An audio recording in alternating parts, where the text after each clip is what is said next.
హయాంలోనే అభివృద్ధి సంక్షేమ కార్యక్రమాలు జరిగాయనేది మనందరూ కూడా తెలుసు.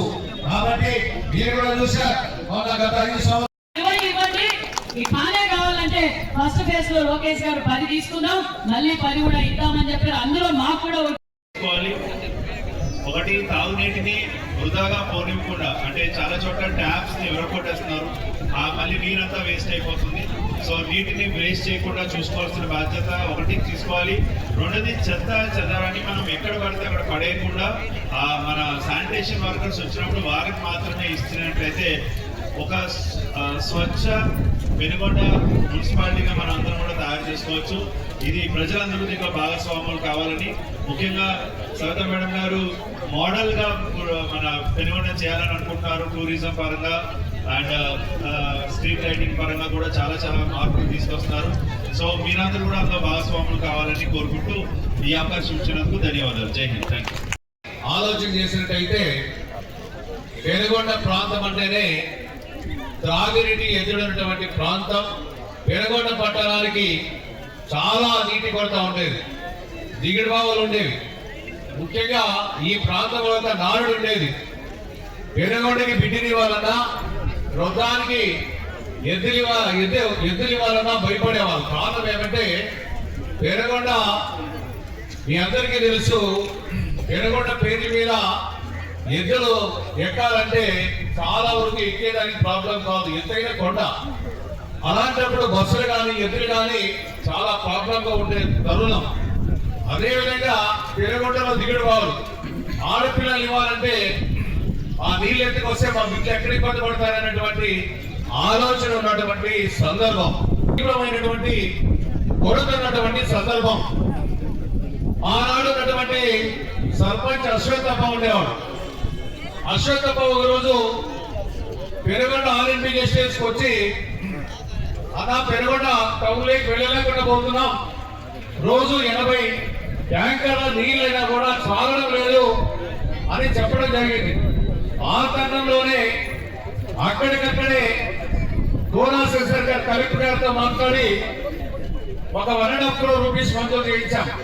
అదేవిధంగా స్టేట్ డెవలప్మెంట్ ఫండ్ కింద శాసనసభ్యుడి నిధులు అయితేనేమి, అదేవిధంగా పంచాయతీరాజ్ వ్యవస్థకు సంబంధించినటువంటి నిధులు, ముఖ్యంగా జవహర్ రెడ్డి గారు ఆ రోజు పంచాయతీరాజ్ సెక్రటరీగా ఉన్నటువంటి సందర్భంలో అనంతపూర్కి వచ్చిన సందర్భంలో పెనుగొండ పట్టణానికి ఆహ్వానించాం. ఇక్కడ చాలా కొరత ఉంది, త్రాగునీటి సమస్య అని చెప్పినప్పుడు అది ఎట్లా సాల్వ్ చేశారని చెప్పారు. అంటే మనకి అప్పటికి గొల్లపల్లి రిజర్వాయర్లకి నీళ్ళు అనేవి వచ్చి ఉండేవి, కింద చీఫేస్ కూడా ఎక్కువగా ఉన్నటువంటి సందర్భం ఒకటి ఆలోచన చేశాం.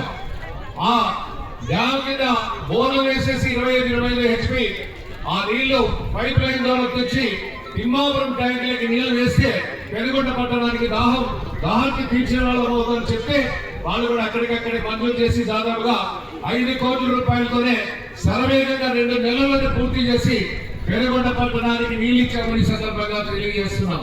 అవునా కదా? ఇచ్చామా లేదా? ఇచ్చాం. ఇక్కడ ఇచ్చాం. మీరే ఇక్కడికి వచ్చున్నారు. ముఖ్యంగా వెంకటరెడ్డి పల్లెలు అయితేనేమి, అదేవిధంగా కోరాపురం అయితేనేమి, పెనుగొండ టౌన్ అయితేనేమి, శ్రీఫారం అయితేనేమి, వెంకటాపురం అయితేనేమి, అన్ని ప్రాంతాలకు కూడా నీళ్ళు ఇచ్చాం. అయితే ఇంకా కొడుతుంది, దాదాపుగా 48 బోర్లు కూడా పనిచేస్తా ఉన్నాయి. అదేవిధంగా గొల్లపల్లి రిజర్వాయర్ నుండి వచ్చినటువంటి నీరు కూడా ఈరోజు సమృద్ధిగానే పెనుగొండకి దాదాపు 5 సంవత్సరాలు ఎలాంటి ఇబ్బంది లేకున్నటువంటి తరుణం ఈ సందర్భంగా మనం తెలియజేస్తున్నాం. ఏది చేసినా తెలుగుదేశం పార్టీలోని జరిగాయి ఈ సందర్భంగా తెలియజేస్తున్నాం. 717 కోట్ల రూపాయలతో మనం సుమారుగా 68 లక్షల మందికి పెన్షన్ ఇచ్చాం. 3000 ఉన్న పెన్షన్ 4000 ఇచ్చాం. మరి వికలాంగులకు 3000 ఉన్న పెన్షన్ 6000 ఇచ్చాం. 100% పెండెడ్ ఉన్న వారికి 5000 ఉన్న పెన్షన్ 15000. మరి ఈ రోజు ఇన్ఛార్జ్ మంత్రి చేతుల మీదుగా మన ఇస్లాపురంలో కూడా ఈ రోజు మనం పెన్షన్ ఇచ్చి వచ్చాం. అదే విధంగా ఇస్లాపురం ప్రజల కోరిక మేరకు మరి ఒక సీసీ రోడ్డు కూడా ఈ రోజు ఇన్ఛార్జ్ మంత్రి చేతుల మీదుగా మరి ఈ రోజు భూమి పూజ కార్యక్రమం కూడా చేశాం. అదే విధంగా మరి రాయలసీమలో సాగునీరు లేవు, తాగునీరు లేవు అన్న విషయం మనం చిన్నప్పుడు తెలుసుకుంటూనే ఉన్నాం. చిన్నప్పుడు అనుకున్నాం తాగునీరు లేవు, సాగునీరు లేవు.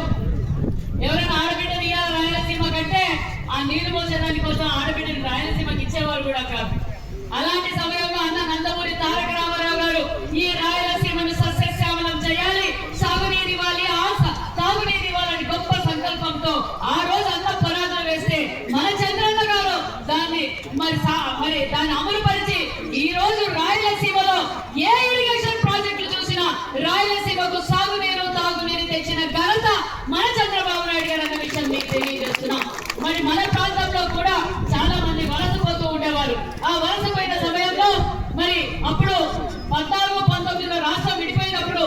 మరి చంద్రబాబు నాయుడు గారు గొల్లపల్లి రిజర్వాయర్ పూర్తి చేసిన ఘనత మన చంద్రబాబు నాయుడు గారు అన్న విషయం మీకు తెలియజేస్తున్నాం.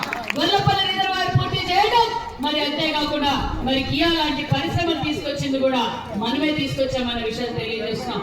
ఒకప్పుడు పెనుగొండలో తాగునీరు లేక మరి ఎస్ఆర్ఆర్ చారిటబుల్ ట్రస్ట్ తరఫున కొన్ని 14 గ్రామాలకి మేము ట్యాంకర్లు పెట్టి కూడా తోలాం. అప్పుడు శాసనసభ్యులు బీకే పార్థసారథి గారు మరి ప్రత్యేకంగా కాన్సన్ట్రేట్ చేసి పెనుగొండకు గొల్లపల్లి కృష్ణా జలాలు తీసుకొచ్చింది కూడా మన తెలుగుదేశం ప్రభుత్వం అన్న విషయాన్ని మీకు తెలియజేస్తున్నాం. మరి ఈ రోజు నిజంగా చాలా సంతోషంగా ఉంది. మరి ముఖ్యమంత్రి గారికి ఈ వేదిక ద్వారా కూడా ప్రత్యేకమైన ధన్యవాదాలు కూడా తెలియజేస్తాం. ఎందుకంటే మరి కియా లాంటి పరిశ్రమలు వచ్చాయి, జనాభా పెరిగిపోయింది, మరి కృష్ణా జలాలు కూడా ఇంటింటికి కొలాయి ఇవ్వాలి సార్ అని ముఖ్యమంత్రి గారిని అడగగానే ముఖ్యమంత్రి గారు 101 కోట్ల రూపాయలు కేటాయించినందుకు ముఖ్యమంత్రి గారికి నారా లోకేష్ బాబు గారికి ఈ వేదిక ద్వారా కూడా ప్రత్యేకమైన ధన్యవాదాలు తెలియజేస్తాం. ఈ రోజు అమృత్ అనేది మర్చిపోయింది వైసీపీ ప్రభుత్వం 5 సంవత్సరాలు. రాష్ట్ర వ్యాప్తంగా సుమారుగా 14,500 కోట్లతో అమృత్ పథకం చేస్తామన్న విషయం మీకు తెలియజేస్తున్నాం. ఒక్క అమృత్ పథకమే 14,000 కోట్లు. మన నియోజకవర్గంలో కూడా 103 కోట్ల రూపాయలతో పేదవాళ్ళకి ఇంటింటికి కృష్ణా జలాలు ఇస్తున్నామన్న విషయాన్ని మీకు తెలియజేస్తున్నాం. క్లారిటీగా తెలియజేస్తున్నాం, ఛాలెంజ్ చేస్తున్నాం.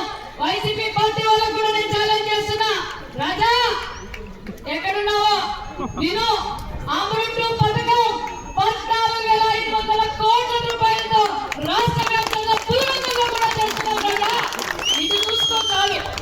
ఈ విషయం కూడా మీకు తెలియజేస్తున్నాం. మరి మన మున్సిపాలిటీలో ఈ 2 సంవత్సరాల్లో మరి రెవెన్యూ అధికారులు, మున్సిపాలిటీ అధికారులు మరి అందరూ సహకరించడంతో మనం అనేక అభివృద్ధి కార్యక్రమాలు చేసాం. సీసీ రోడ్లు వేస్తున్నాం, డ్రైనేజ్ వేస్తున్నాం. మరి అంతేకాకుండా అన్నా క్యాంటీన్ కూడా మనం తీసుకొచ్చి పూర్తి చేశామన్న విషయాన్ని మీకు తెలియజేస్తున్నాం. మరి నేను తెలియజేసేది ఒకటే, ముఖ్యంగా నా సోదరీమణులకు మేము ఏదైతే మాట చెప్పామో ఆ మాట ప్రకారం మరి తల్లికి వందనం, ఇంట్లో ఎంతమంది బిడ్డలుంటే అంతమందికి మేము తల్లికి వందనం అందజేశాం. దీపం 2 కింద సిలిండర్లు అందజేశాం. శ్రీశక్తి కింద ఉచిత బస్సు సౌకర్యం కూడా కల్పించామన్న విషయాన్ని మీకు తెలియజేస్తున్నాం. మరి దగ్గరలో కొత్త పెన్షన్లు కూడా ఇవ్వబోతున్నామన్న విషయాన్ని కూడా తెలియజేస్తూ కొత్త ఇల్లు కూడా శాంక్షన్ చేస్తున్నాం. మరి మున్సిపాలిటీలో అయితే మీరు ఎప్పుడు ఇల్లు కట్టుకున్నా మేము ఇల్లు కట్టుకుంటామంటే ఇల్లు శాంక్షన్ కొన్ని చేశాం, కావాలంటే శాంక్షన్ చేస్తామన్న విషయాన్ని కూడా మీకు తెలియజేస్తున్నాం. అంతేకాకుండా మరి టౌన్ లో ఈ రోజు ఈ వెంకటరెడ్డిపల్లి, ఇస్లాపురం, పెనుగొండ మరి ఈ ప్రాంతం వారు మాకు పొజిషన్ సర్టిఫికేట్ కావాలన్నారు. పొజిషన్ సర్టిఫికేట్ కోసం మరి ఎన్ని ఉంటే అన్ని పొజిషన్ సర్టిఫికేట్లు ఇచ్చేదని కలెక్టర్ గారికి ఆదేశించడం, మరి ఆర్డీఓ గారు, ఎంఆర్ఓ కూడా మరి ఈ ప్రాంతంలో వారికి కూడా పొజిషన్ సర్టిఫికేట్లు కూడా రెడీ చేశారన్న విషయం మీకు తెలియజేస్తారు.